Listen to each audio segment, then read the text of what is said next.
നിങ്ങളുടെ favourite shows ഇനി ഒരിക്കലും മിസ്സാവില്ല. ഇപ്പോൾ C5 കാണും നിങ്ങളുടെ ഫേവറേറ്റ് ഷോസ് തികച്ചും സൗജന്യമായി. മറ്റൊരാളുടെ ജീവിതത്തിൽ പോസിറ്റീവായി ഇടപെടുന്ന കണ്ടപ്പോ ഞാൻ വിചാരിച്ചത് സ്വന്തം ജീവിതത്തിൽ ഒരു പ്രശ്നമില്ലാത്ത ആളാണെന്നും അഥവാ ഉണ്ടെങ്കിൽ തന്നെ അത് നിഷ്പ്രയാസം പരിഹരിക്കുന്ന ആളാന്നൊക്കെയാ. അല്ല, മടിക്കാതെ പറയുന്നേ. എന്റെ ജീവിതം മുഴുവനും ഒരു പുസ്തകം തുറന്നു വെച്ച പോലെ ഞാനെല്ലാം വായിച്ചു തന്നതല്ലേ.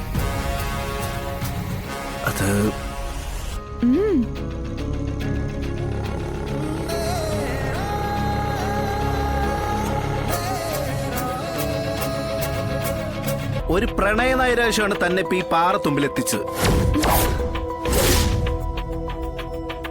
എന്ന് പറഞ്ഞ ഒരു തേപ്പ് കഥയൊന്നുമല്ല. ഇയാളും അയാളായിട്ടുള്ള ബന്ധത ഇപ്പോഴും ഒരേ സ്ട്രോങ് ആണ്. ഇനി ഇപ്പോഴത്തെ പൊസിഷൻ, വീട്ടുകാർ ഇഷ്ടപ്പെടാത്തൊരു കല്യാണത്തിന് നിർബന്ധിച്ച് അതുമായിട്ട് ബന്ധപ്പെട്ടൊരു ചടങ്ങിനിടയിൽ നിന്നാണ് ഇയാൾ ഇപ്പൊ ഓടിപ്പോന്നിരിക്കുന്നത്. ഇയാളുടെ കാമുകനാണെങ്കിൽ ഇപ്പൊ സ്ഥലത്തുമില്ല. വിവരം അറിയിക്കാനാണെങ്കിലോ ഒരു വഴിയില്ലതാനും.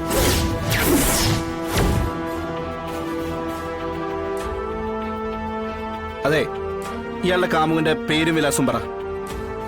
ലോകത്തിന്റെ ഏത് കോണിലാണെങ്കിലും ഞാൻ അയാളെ തൂക്കിയെടുത്തോണ്ട് വന്ന് ഹാജരാക്കി തരാം ഇയാളുടെ മുന്നിൽ. എന്നെ പറ്റി ഇയാൾ എങ്ങനെയാ ഇത്രയും കാര്യങ്ങൾ അറിഞ്ഞത്? സത്യം പറ, എന്നെ നേരത്തെ പരിചയം ഉണ്ടായിരുന്നോ? അല്ല, എന്റെ നിശ്ചയത്തിനുണ്ടായിരുന്നോ?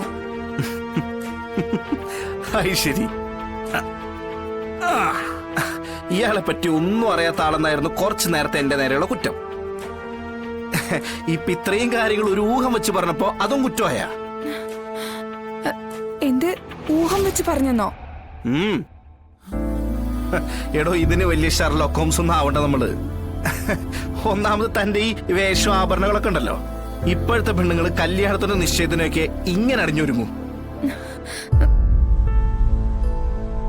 കല്യാണമായിട്ട് ബന്ധപ്പെട്ട ചടങ്ങിന്ന് ഒരു പെൺകുട്ടി ഓടി പോരണമെങ്കിൽ അവൾക്ക് നല്ല സ്ട്രോങ് ആയിട്ടുള്ള ഒരു പ്രണയം ഉണ്ടായിരിക്കണം. അതും ആത്മാർത്ഥ പ്രണയം തന്നെ. അപ്പോ ഞാൻ പ്രണയിക്കുന്ന ആൾ സ്ഥലത്തില്ലാന്നും ആളെ ബന്ധപ്പെടാൻ വഴിയില്ല എന്നൊക്കെ പറഞ്ഞത്?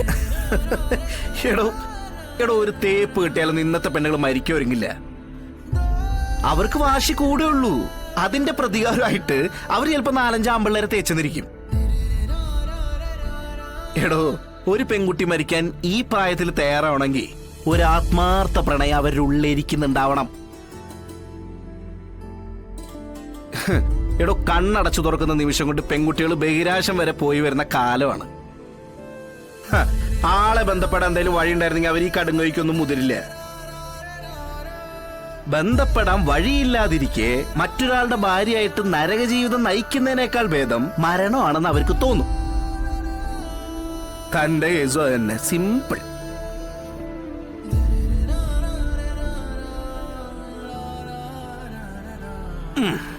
അല്ല, ഞാൻ പറഞ്ഞത് ബോധ്യപ്പെട്ടെങ്കിൽ ഇനി സ്വന്തം കഥ പറയാൻ പേരുകൾ മാത്രം പൂരിപ്പിച്ചാ മതി.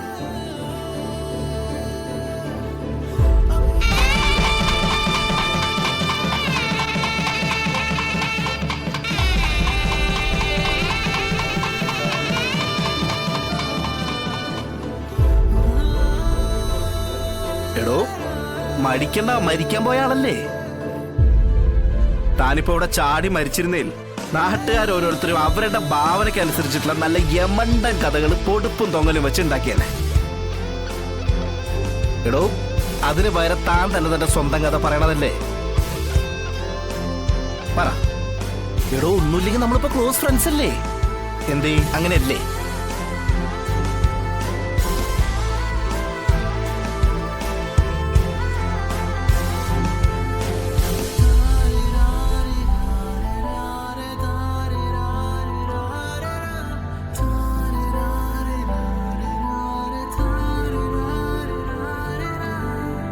എന്റെ പേര് കാർത്തിക. അവൻ ഹർഷൻ. ഒരുപാട് കാലങ്ങളായി ഞങ്ങൾ പ്രണയത്തിലായിരുന്നു. അവനില്ലാതെ എനിക്കും ഞാനില്ലാതെ അവനും ഒരു ജീവിതമില്ലാന്ന് ഞങ്ങൾ വിശ്വസിച്ചുറപ്പിച്ചതാ. അതിനിടയിലാ അവൻ ജോലിക്ക് വേണ്ടി US പോയത്.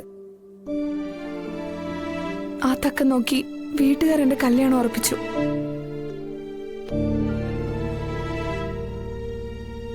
അല്ല, വീട്ടുകാർക്ക് അറിയായിരുന്നോ ഹർഷനുമായിട്ടുള്ള ബന്ധം? അറിയാമായിരുന്നു. പക്ഷെ ആ ബന്ധം നടത്തില്ലെന്ന് അവർക്കെന്തോ വാശിയുള്ളതുപോലെ. ആ, അതൊഴികെ വേറെ ഏത് ബന്ധവും നടത്തിത്തരാന്നാ അച്ഛൻ എന്നോട് പറഞ്ഞത്. അല്ല, ഇപ്പൊ കല്യാണം കഴിക്കാൻ വന്നാളോ? ജയശങ്കർ എന്നാ പേര്. ആ,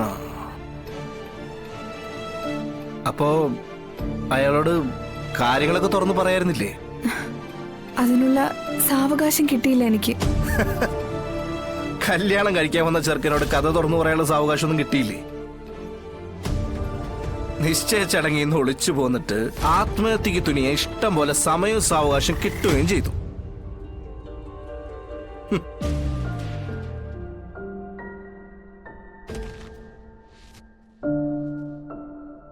അല്ല, അപ്പൊ ഹർഷനെ കോണ്ടാക്ട് ചെയ്യാൻ പറ്റുന്നില്ല, അതാണ് പ്രശ്നം. 2 ആഴ്ച കഴിഞ്ഞ് അവൻ നാട്ടിലെത്തും. അപ്പൊ 2 ആഴ്ച തൽക്കാലം ഒന്ന് മാറി നിൽക്കാൻ ഇടം കിട്ടിയ ഇയാളുടെ പ്രശ്നങ്ങൾക്ക് പരിഹാരമാവും. ആ,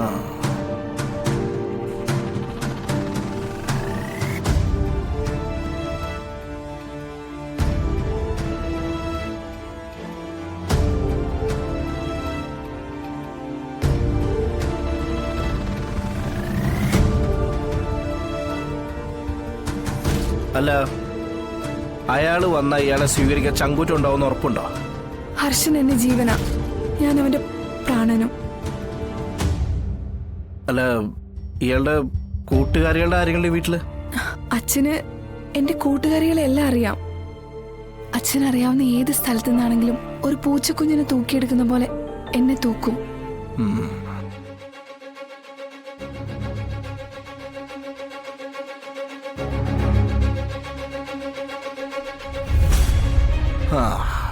ഇയാളുടെ അച്ഛനെ എത്തി നോക്കാൻ ധൈര്യപ്പെടാത്തൊരു സ്ഥലം ഉണ്ടായിരുന്നു, എന്റെ വീട്. പക്ഷെ അവിടെ ഇപ്പൊ ഇതിന്റെ ഇരട്ടി പ്രശ്നങ്ങളാ.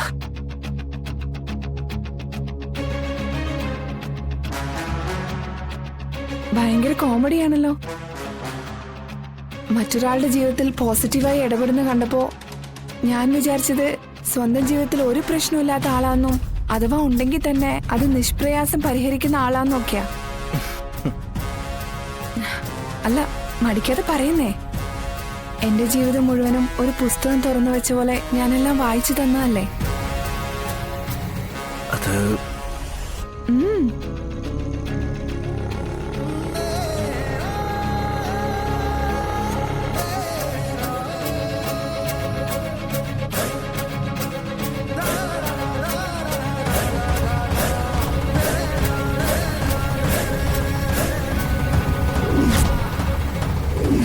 കളക്ടറാകാനുള്ള മോഹം മനസ്സിൽ നിന്ന് മായ്ച്ചു കളയാന്ന് ഞാൻ സത്യം ചെയ്യുന്നു. സിവിൽ സർവീസ് ടോപ്പ് റാങ്കിൽ പാസ്സായി ശാലിനി വിഷ്ണു അഭിമാന നേട്ടം കൈവരിച്ചിരിക്കുകയാണ്.